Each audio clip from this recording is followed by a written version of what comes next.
Shalom Bapak Ibu Saudara yang dikasihi Tuhan Yesus Kristus. Kiranya kasih karunia dan damai sejahtera dari Allah Bapa kita dan Tuhan Yesus Kristus senantiasa ada pada saudara sekalian. Amin. Mari kita satu dalam doa. Ya Tuhan, pada saat ini kami datang kepadamu dan kami bersyukur Tuhan senantiasa menggandeng kami, menggendong kami dalam setiap kehidupan, permasalahan yang kami miliki. Dan saat ini Tuhan, kami akan membaca dan merenungkan firman-Mu. Mari Tuhan buka hati dan pikiran kami, sehingga firman Tuhan menjadi pedoman dalam hidup kami, memberikan kami hikmat dan kebijaksanaan, sehingga apa yang kami lakukan, apa yang kami pikirkan, apa yang kami ucapkan, semuanya seturut dengan kehendak Tuhan. Terima kasih ya Tuhan, dalam nama Yesus kami berdoa, amin. Ibu bapak saudara-saudara yang dikasihi Tuhan, bacaan kita pada saat ini diambil dari 2 Raja-Raja pasal 12 ayat 1 dan 2. 2 Raja-Raja pasal 12 ayat 1 dan 2 yang demikian. Dalam tahun ke-7 zaman Yehu, Yoas menjadi raja dan 40 tahun lamanya ia memerintah di Yerusalem. Nama ibunya ialah Zibia dari Berseba. Yoas melakukan apa yang benar di mata Tuhan seumur hidupnya selama Imam Yoyada mengajar dia. Demikianlah firman Tuhan.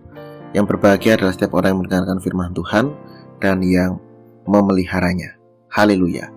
Judul perenungan kita pada saat ini adalah dampak dari pengajaran yang benar. Ibu bapak saudari-saudara yang terkasih dalam Tuhan Yesus Kristus, Yoas ini adalah seorang raja Yehuda yang luar biasa. Karena apa? Karena dia menjadi raja ketika dia berumur 7 tahun. Bagaimana bisa umur 7 tahun dia bisa menjadi raja?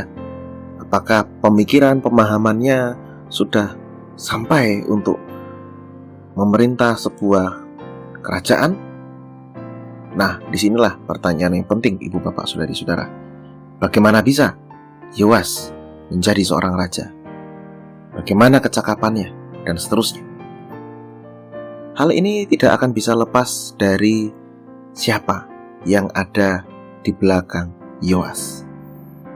Yoas yang baru berusia 7 tahun, mungkin dia memiliki IQ yang tinggi.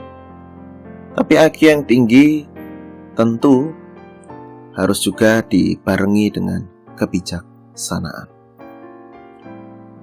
Kebijaksanaan bisa ada, bisa dimiliki oleh seseorang oleh karena pengalaman, oleh karena perenungan, oleh karena firman Tuhan.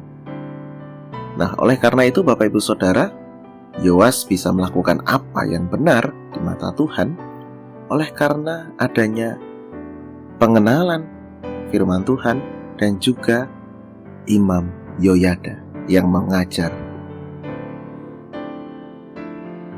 Ibu bapak saudari-saudara yang dikasihi Tuhan, apa yang diajarkan oleh Imam Yoyada ini kepada Yoas tentu adalah hal-hal yang pokok, hal-hal yang prinsip.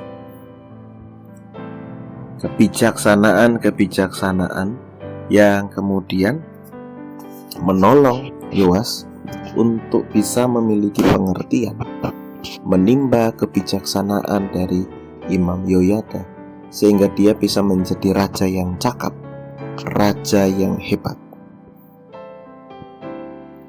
Ibu bapak saudari-saudara yang dikasihi Tuhan, tentu di dalam pengajaran itu ada banyak hal yang kemudian membuat Yoas ini menjadi pribadi yang berkualitas. Sekali lagi, dimulai dari pengajaran yang benar. Dampak dari pengajaran yang benar itu adalah Yoas bisa menjadi seorang pribadi, seorang raja yang cakap untuk memimpin Yehuda. Nah, ibu bapak saudari-saudara yang terkasih dalam Tuhan, kita dapat berefleksi dari cerita ini. Apakah kita sudah menerima ajaran yang benar tentang firman Tuhan? Apakah kita sudah menerima pengajaran yang benar tentang bagaimana menyikapi persoalan-persoalan yang terjadi dalam hidup kita? Apakah kita sudah menerima pengajaran yang benar tentang banyak hal yang ada di dalam kehidupan kita? Pengajaran yang benar memberikan dampak bagi kita untuk kita bisa memberikan keputusan terhadap persoalan-persoalan yang terjadi dalam hidup kita, dan membawa kita pada keberhasilan,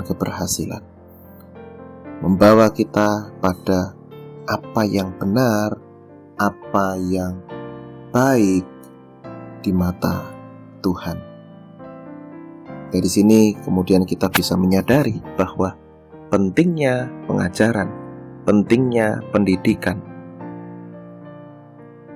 dalam kehidupan kita. Ibu bapak, saudari-saudara yang terkasih dalam Tuhan Yesus Kristus, maka mari kita bersama-sama mengupayakan pengenalan yang benar akan firman Tuhan, dan juga kita belajar tentang kebijaksanaan dalam mengambil keputusan, dalam merancang hal-hal ke depan, sehingga kita bisa meneladan seperti halnya Yoas yang dituntun, yang ditemani, diajar oleh Imam Yoyada. Dan kita pun bisa menjadi pribadi-pribadi yang berkualitas. Selamat belajar. Pengajaran yang baik, pengajaran-pengajaran yang benar akan membawa kita menjadi pribadi yang lebih berkualitas, menjadi pribadi yang benar di hadapan Tuhan. Amin. Kita berdoa. Bersyukur Tuhan, pada saat ini kami kembali diingatkan bahwa kami memerlukan pengajaran yang benar. Dari pengajaran yang benar itu memberikan dampak bagi kami menjadi pribadi-pribadi yang berkualitas. Sama seperti Yoas yang menerima pengajaran yang benar dari Imam Yoyada, sehingga dia menjadi raja yang cakap, raja yang benar di mata Tuhan.